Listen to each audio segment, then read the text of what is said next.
Hello আমার প্রিয় ছাত্রছাত্রী বন্ধুরা, আমি তোমাদের অমিতাভ স্যার। সবাইকে আমার YouTube channel practical and theory ক্লাসরুমে স্বাগত জানাচ্ছি। তোমরা নিচু ক্লাসে ভৌতবিজ্ঞান বইতে সবাই মোটামুটি অ্যাসিড বা অম্ল, ক্ষার বা অ্যালকালি এবং লবণ বা সল্ট এগুলো সম্পর্কে পড়েছো। আর পড়েছি ইন্ডিকেটর বা নির্দেশক সম্পর্কে।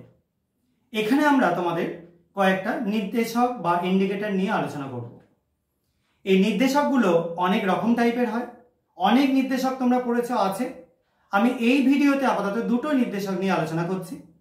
একটা হচ্ছে মিথাইল অরেঞ্জ, যেটার বর্ণ অরেঞ্জ বা কমলা, দেখতে পাচ্ছ সবাই।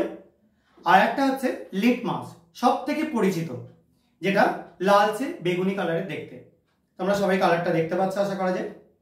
এই দুটো নির্দেশক এখানে আমি 6টা টেস্ট টিউব রেখেছি। প্রথমটায় আছে একটা অ্যাসিড HCl আছে, পরেরটা আছে একটা অ্যালকালি বা ক্ষার যেটা হচ্ছে NaOH, পরেরটা আছে একটা লবণ NaCl। ঠিক একইভাবে আবার HCl আছে, NaOH আছে আর NaCl আছে। প্রথম তিনটায় আমি পরস্পর মিথাইল অরেঞ্জ দেবো, কি কালার চেঞ্জ হচ্ছে দেখবে। পরের তিনটায় আবার আমি লিটমাস দেবো, কি কালার চেঞ্জ হচ্ছে দেখবে। ফার্স্টে তার মানে আমরা সবকটাই দেখছো কালারলেস সলিউশন আছে বা বর্ণহীন আছে। প্রথমে মিথাইল অরেঞ্জ যোগ করছি, প্রথমে অ্যাসিডে, তারপর ক্ষারে, তারপর লবণে। এরপর যোগ করছি লিটমাস, প্রথমে অ্যাসিডে, তারপরে ক্ষারে, তারপর লবণে।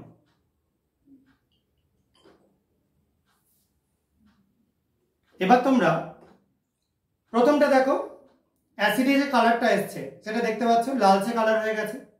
তোমরা সবাই পড়েছো মিথাইল অরেঞ্জ অ্যাসিডে লাল হয়ে যায়। তারপরে দেখো এটা ক্ষার ছিল, এর কালারটা দেখো একটু ইয়েলো ইয়েলো হয়ে গেছে, কারণ মিথাইল অরেঞ্জ ক্ষারে ইয়েলো হয়ে যায় বা হলুদ হয়ে যায়। আর তারপর এটা দেখো, এটা শুধু লবণ ছিল, এর যা বর্ণ সেই বর্ণটাই রয়েছে, মিথাইল অরেঞ্জের যেমন কালার সেরকমই রয়েছে, কোনো চেঞ্জ হয়নি। এরপর যেটা ছিল সেটা লিটমাস, দেখো অ্যাসিডে দিয়েছিলাম, বর্ণটা দেখছো লাল হয়ে গেছে। এরপর যেটা হচ্ছে ক্ষার ছিল, এটা নীল হয়ে গেছে। আর দেখো একটা লবণ ছিল, যা তার বর্ণ সেটাই রয়েছে, শুধু ডাইলিউট হয়ে গেছে, লঘু হয়ে গেছে। তাহলে আমরা এই যে নির্দেশক বা ইন্ডিকেটর ব্যবহার করছি, সেটা করে আমরা খুব সহজেই অ্যাসিড, ক্ষার, লবণ এদেরকে শনাক্ত করতে পারবো। আজকে তোমাদের এই শনাক্ত কি করে করতে হয় এটা শেখানোর জন্যই এই ভিডিওটা করলাম। এটার আবার সেকেন্ড পার্ট কিছুদিনের মধ্যেই তোমরা পেয়ে যাবে, হয়তো পরের দিনেই পেয়ে যাবে। আজকে আপাতত এইটুকুনি করাচ্ছি। সবার এই ভিডিওটা যদি ভালো লেগে থাকে তাহলে চ্যানেলটাকে সাবস্ক্রাইব করো, ভিডিওটাকে লাইক করো এবং শেয়ার করার চেষ্টা করো বন্ধুদের মধ্যে। সবাই খুব ভালো করে বুঝে ভৌতবিজ্ঞান পড়বে এবং কারো যদি কোনো জায়গায় অসুবিধা থাকে তোমরা কমেন্টে লিখে জানাতে পারো। আজকের মতো এইটুকুনি, বাই।